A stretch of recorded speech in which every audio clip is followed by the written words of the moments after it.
அஸ்ஸலாமு அலைக்கும் வரஹ்மத்துல்லாஹி வபரகாத்துஹு. கேன்சருக்காக மருந்து கேட்டிருக்காங்கம்மா.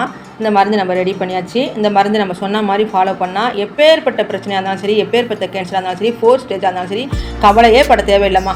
காலங்காலமாக கேன்சர் இருக்குது நீங்கள் அங்கேயும் இங்கேயும் நீங்கள் அலையும் வேணாம். காலங்காலமாக இந்த பிரச்சனை இருக்குது, நீங்கள் செலவு பண்ணவும் வேணாம். நம்மள்ட்ட மருந்து வாங்கி சாப்பிட்டிங்கன்னா அல்ஹம்துலில்லாஹ் க்யூர் ஆகிடும். கேன்சர் செல்கள்லாம் வேரோடு அழிஞ்சிடும், வெளியாகிடும் இன்ஷா அல்லாஹ். சரியா? ரொம்ப பேர் நீங்கள் எவ்வளோ தான் சொன்னாலுமே இந்த கண்டதும் எதெல்லாம் கண்ணுக்கு அழகாக இருக்கோ, வாய்க்கு குளிர்ச்சியாக இருக்கோ, அதை சாப்பிட்டு இது குழந்தை பிள்ளைம்மா, சின்ன பிள்ளைம்மா. அந்த பிள்ளைக்கு கேன்சர்னா எவ்வளோ பெரிய கஷ்டமாக இருக்குமா.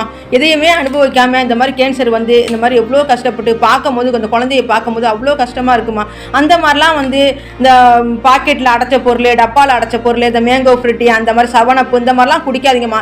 எவ்வளோதோ நம்ம சொன்னாலும் சரி, நீங்கள் எவ்வளோதோ நீங்கள் டிவியில் பார்த்தாலும் சரி, அந்த நிமிஷம் மட்டும் குழந்தைங்களுக்கு வாங்கி கொடுக்காம இருக்கீங்க. மறுபடியும் அடுத்து அந்த குழந்தைங்களுக்கு அதான் வாங்கி கொடுக்குங்க. எவ்வளோ தான் பெரிய மனுஷர் அதை தடுத்தாலுமே சரி, நீங்கள் யாருமே கேட்க மாட்டாங்க. நீங்கள் அப்படிலாம் செய்யாதீங்கம்மா. அந்த காலத்து உணவுலாம் சாப்பிட்டீங்கன்னா, நீங்கள் ஹாயாக இருக்குன்னா நீங்கள் அந்த காலத்து உணவை சாப்பிடுங்கம்மா. கேழ்வரகு இருக்குது, கோதுமை இருக்குது, ஜவ்வரிசி இருக்குது, எவ்வளோதோ தானியங்கள் இருக்குது, எவ்வளோதோ காய்கறி இருக்குது. அந்த மாதிரி வீட்டிலே நீங்கள் சமையல் செய்கிற காலமாக ஆயிடுச்சுமா. இது உங்கள் மேலே உண்மையான அக்கறை, பாசம், வீட்டில் உள்ளவங்க மேலே பாசம், அக்கறைண்டா உண்மையான இதுனா நீங்கள் வீட்டிலேயே செஞ்சு கொடுங்கம்மா. இப்போ உள்ள சாப்பிட்றதுலே யாருக்குமே வீட்டில் செய்கிறதுக்கே தோண மாட்டேங்குது. ஏன்னா எல்லாருக்குமே விலகினோம். அந்த அளவுக்கு சத்தில்லாத பொருளாக தான் இருக்குது. நீங்கள் அதை சாப்பிடாதீங்களே.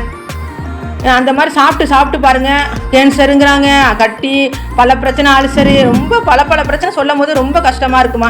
இனி கவலைப்பட தேவையில்லைம்மா. அந்த மருந்தை நம்ம சொன்ன மாதிரி ஃபாலோ பண்ணால் அல்ஹம்துலில்லாஹ் கேன்சரும் இருக்காது. அந்த செல்கள்லாம் வேரோடு அழிஞ்சு போய் பழைய உடம்பு ஆரோக்கியமாக வந்துடுமா. அல்லாஹ் உதவி கொண்டு இன்ஷா அல்லாஹ். அஸ்ஸலாமு அலைக்கும் வரஹ்மத்துல்லாஹி வபரகாத்துஹு.